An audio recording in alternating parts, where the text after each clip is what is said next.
amigos, dando continuidade, né, ao que a gente já tratou na parte teórica do nosso volume 11 do capítulo de Sociologia do terceiro ano do ensino médio, sobre a industrialização, a modernização, a interação entre o rural e o urbano, na nossa página 14 do livro, tem um texto, né, que nos traz uma reflexão sobre essa relação do campo e do espaço, né, rural e urbano. Como é sabido, a dinâmica das sociedades modernas, constituídas com o desenvolvimento do capitalismo, está centrada fundamentalmente na importância que elas assumem os processos de industrialização e urbanização. E aí você já percebe que o autor, no caso a autora, nos remonta à reflexão de que a gente associa, né, que o desenvolvimento está ligado diretamente ao processo de industrialização e urbanização. E aí já vai colocando o espaço rural num espaço de atraso, né, em relação a esse processo de desenvolvimento. Dois olhares se debruçaram sobre esses processos. Um primeiro, que percebeu neles o desaparecimento completo das sociedades rurais camponesas. A agricultura se tornaria, neste caso, um mero campo de aplicação do capital, à semelhança de qualquer outro setor passível de investimento. Sob essa ótica, assiste-se-á a progressiva decomposição do campesinato e a constituição de classes sociais do capitalismo no campo. O camponês teria se tornado um agricultor, referido não mais ao modo de vida, mas a uma profissão específica. Um homem do campo é um agricultor. Estagnou a pessoa, né? E um cidadão como qualquer outro. Mais recentemente, afirma-se uma ruptura completa do agricultor familiar moderno em relação à sua história camponesa, analisando como resultado da iniciativa do próprio Estado. Mas há um outro olhar nestes mesmos processos.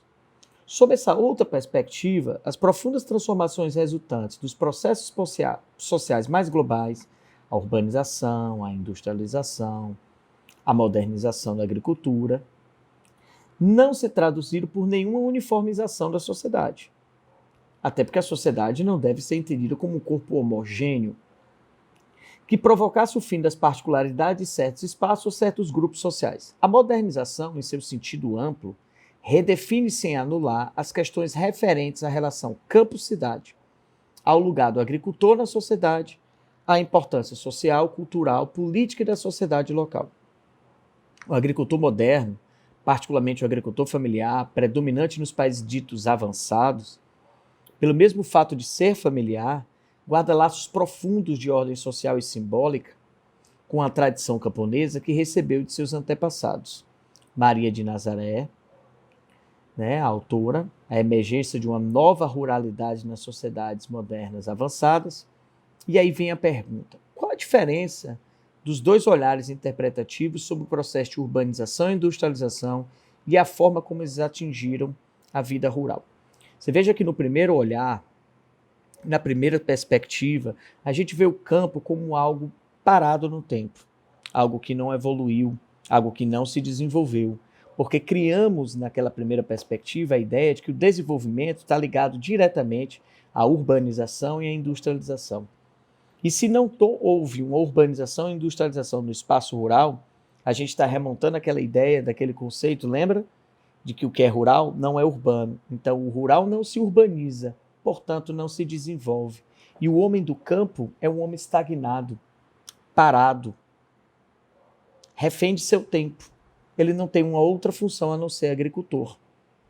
Então, ele cria um espaço parado, uma cidade que não sai do seu lugar, um espaço que não muda, e um homem que não tem uma outra função que não seja aquela de camponês, de campesinato, de agricultor, criando inclusive uma visão homogênea dos papéis sociais. Na segunda perspectiva, bem mais interessante, do agricultor moderno, né, essa agricultura familiar, ela não é só o papel de uma agricultura, ela é um papel das tradições. As tradições versus as inovações. E no nosso mundo global, a velocidade das coisas promoveu uma grande perda de identidade cultural, promoveu um grande conflito entre o novo e o tradicional. Tanto que muitas sociedades avançadas, mais modernizantes, mais urbanizadas, provocaram inclusive uma reação a esse corpo de inovações e busca um resgate de seus valores tradicionais. E muitas vezes ele é encontrado nesse homem do campo, que ainda tem uma prática cultural, um resgate de seus antepassados, que ainda aprende por tradições familiares a usar aquelas mesmas técnicas, que hoje passam a ser vinculadas como patrimônios históricos imateriais. E aí coloca esse homem rural com um outro processo, né? Um processo de uma importância, e não de um esquecimento ou de um parar no tempo, mas a necessidade dessa paralisação ser um resgate histórico-cultural.